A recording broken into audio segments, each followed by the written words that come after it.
Hello, everybody. Welcome back to The Human Perspective. Today, our guest is Kathi Wolfe, who is a journalist and a poet, and in her own right, a comedian. So welcome to our program, Kathi. Thanks. It's fun to be here. So I'm going to give a brief description of myself. Today, I am wearing my new red glasses. I have brown hair that goes under my shoulders. I'm wearing some Mexican dangly silver earrings, and I have a blue t-shirt with a hummingbird with many colors who is getting nectar off of a flower. And we continue to be in the foyer of my husband, Jorge, and my apartment. Kathi, can you describe yourself to us? I have silver hair, and I'm wearing the shirt that my sister-in-law who lives in Florida got me because she felt I really needed color immediately. And I'm not sure what the colors are, pink and blue. And I got blue jeans on. I'd love to hear you read one of your poems. We were wondering if you would read Tasting Braille. Okay.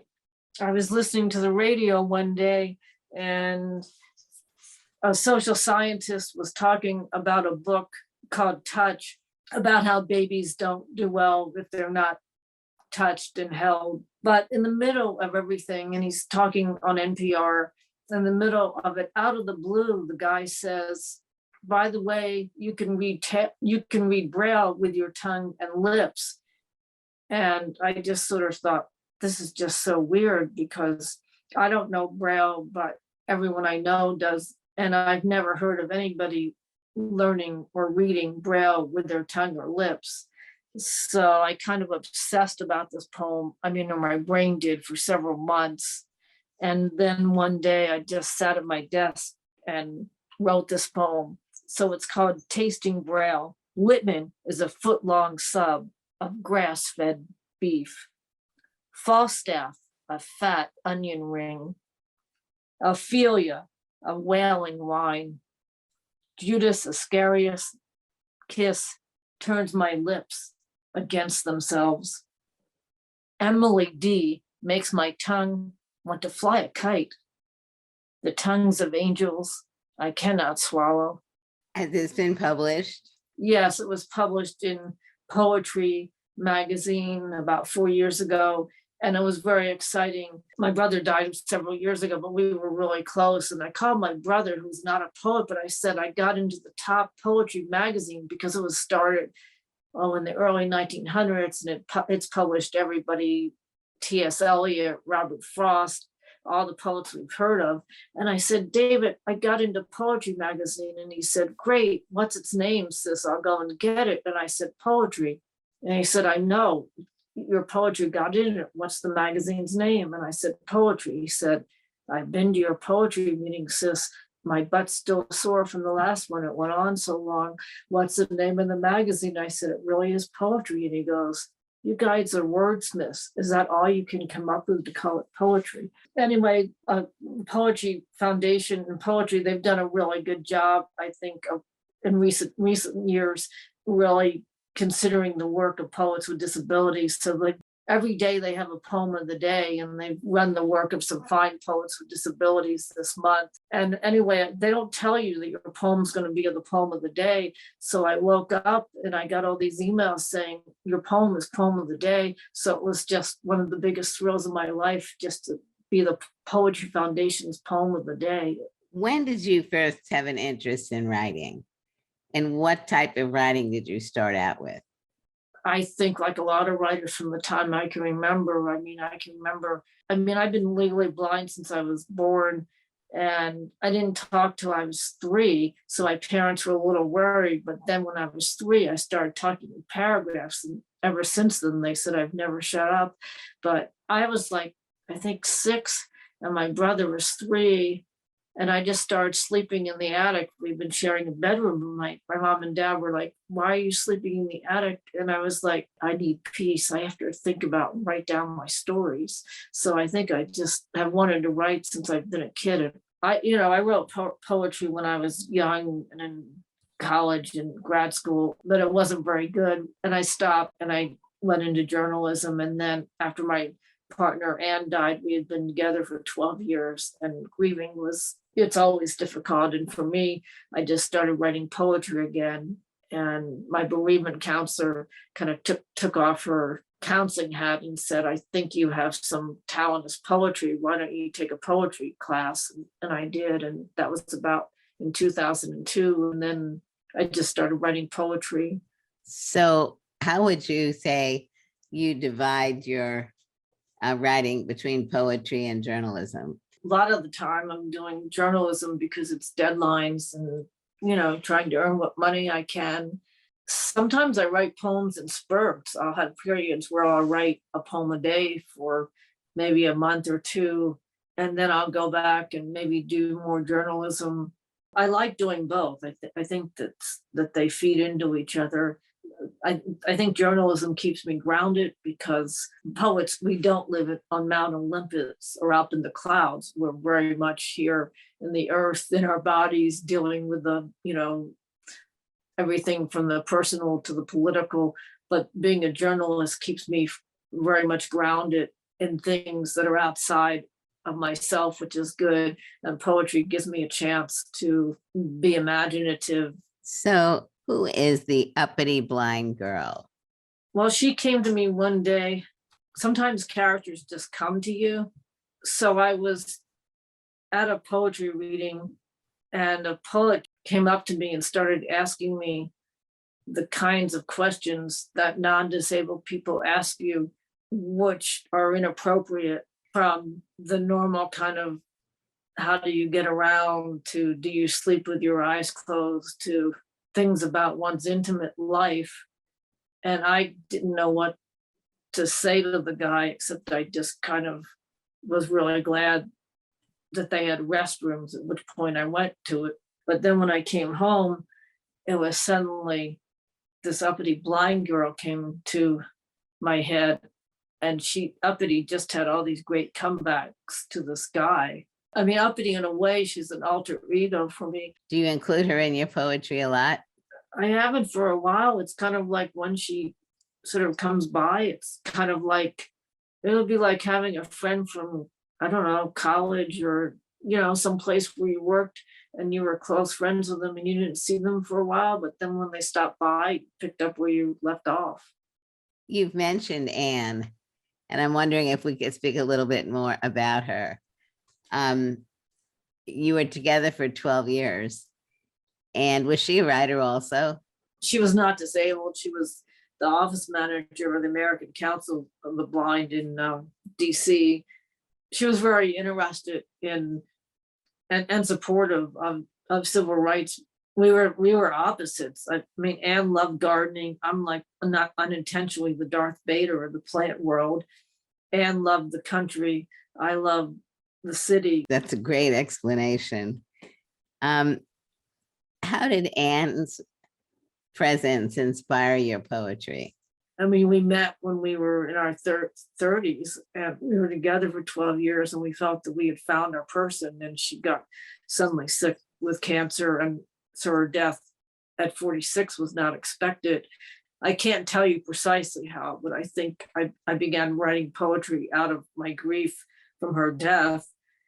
And I mean, Anne is always there in a sense, both in my life and my poetry. What are some of the reactions that you've gotten from people about your poetry and your journalism? Well, first of all, I mean, I think it's true for a lot of writers. I mean, if people like what you write, you often don't hear from them. Usually people write when they're ticked off. I did a lot of writing for the Progressive Media Project for a while, and I remember I did something. It had something to do with the Boy Scouts, and maybe I think I said that it was good that the Boy Scouts at the time were trying to be more inclusive of gay people, something like that. I'm going back to the 1990s, and I remember the editors forwarded to me a piece of hate mail, and it was somebody had written with a red crayon on black paper, and it said, "Dear Kathi Wolfe, you are the cause of the decline of Western civilization." Ever since, I've been really impressed with myself for having that kind of power. It did bring a smile to my face too. I didn't realize you had this much power. Anytime you want a civilization destroyed, just come to me. Cool, Kathi. Can we talk a little bit about Helen Keller? I know that you recently have been on a panel that came after the showing of the Helen Keller documentary on PBS. But if you could also talk with us about when Helen Keller came into your life and how she has influenced you over the last number of decades. The American Masters people, they made the documentary and then they convened a panel to discuss the documentary as part of the package connected with it. So I was thrilled to be on the panel. As a child, like many kids with disabilities, I didn't really want much to do with her because I think partly because of the miracle worker and partly because Helen Keller was such a celebrity, and Helen did a lot of good things, but Helen had this saintly, quote, inspirational image. And so people would expect me to be, quote, inspirational. My fourth grade math teacher, I've always been horrible at math. I can destroy civilizations, but I can't add worth anything. So my fourth grade teacher said one day, you would get a gold star in arithmetic if you were Helen Keller. So I was, forget this. But then one day in my 20s, someone said, here's an interesting book. And they started reading to me from this book that was a collection of Helen Keller's essays about socialism. And then my ears were really pricked up because I learned that Helen was a co-founder of the ACLU, the American Civil Liberties Union. She was a socialist. She was an early supporter of the NAACP. She was an early feminist. She did lots of really cool stuff. And then I got really fascinated by her. And so it stuck in my head, and I wrote a couple of articles about her.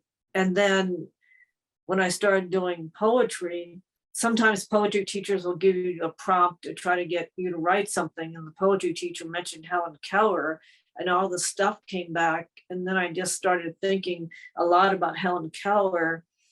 So I wrote a book of poems about Helen Keller called Helen Takes the Stage, the Helen Keller poems. And the book is out of print, but in my most recent collection, Love and Kumquats, a lot of those poems are included.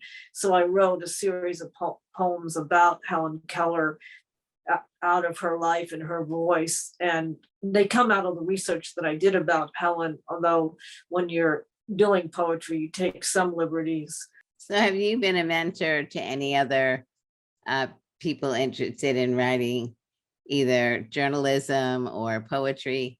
Yeah, I think so. I mean, one of the things I did, which I really enjoyed, was for a year, I taught blind teenagers from, I think, 13 to maybe 18 or 19 poetry, and they were blind and basically inner city kids who probably had never seen a poem in their lives. And by the end of the year, they had done a little booklet of their poetry. And, I'm proud of that. I mean, I don't do the main work of it, but I was one of the people who had the idea for it, of a group of that works for disability poetry to find space for people in the poetry world and to get poetry world accessible, and so the disabled people have a place at the poetry table. And the people who founded the group is called Zoglasia. I mean, I haven't done the work, but I had some of the idea, and I'm happy and proud of that. I was the first keynote speaker at their first retreat. Why do you think poetry is so important? It's hard to put into words. I used to think that it was a good thing, but kind of a luxury, until one day a documentary filmmaker who was from Haiti came up to me, and we had just done a poetry reading, and he was crying, and he said, your poetry just means so much to me. It's just like food. We need it just as much. And he wasn't being melodramatic. He was being serious. And I think that poetry and art, I don't know how to say it, that isn't a cliche, but it really does, I think, nurture us or feed us, whether it's poetry or music or dance or whatever the art form is. What advice would you give to aspiring writers? You need to have a mixture of chutzpah and humility, and you need to have a kind of a thick skin because it's a lot of hard work and you'll get a lot of rejection. I would say to read, if you're a poet, go to poetry readings. If you can go to any kind of workshop, that would be worthwhile. Kathi, we're coming to the end of our program, I'm sorry to say. Would you be willing to read us another poem? Okay, so Helen Keller met all sorts of people, but one of the people that she met was the choreographer, Martha Graham. And Martha Graham designed a dance, and she had Helen danced in it. So this poem is my imagining how this is Helen thinking and speaking in the poem, and it's imagining how Helen might have felt when she was dancing. It's called Dancing with Martha Graham.